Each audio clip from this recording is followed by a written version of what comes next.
kiwi dito mga bro. Tinetesting lang naman pre kung mabilis talaga tong lulutong mga bro. Pero palagay ko hindi pre kaya pero tetestingin natin pre. Ito na par. Taste check.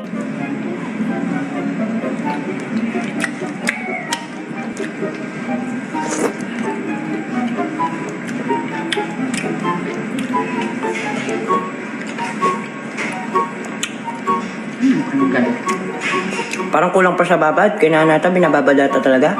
Kailangan talaga ata guys, matagal yung ibabad mga bro, kaya inabot na kami dito na 6:38 mga par. Subukan naman natin yung ibang prutas dito. Kiwi dito mga bro. Tinetesting lang naman pre kung mabilis talaga tong lulutong mga bro. Pero palagay ko hindi pre kaya pero tetestingin natin pre. Ito na par. Taste check.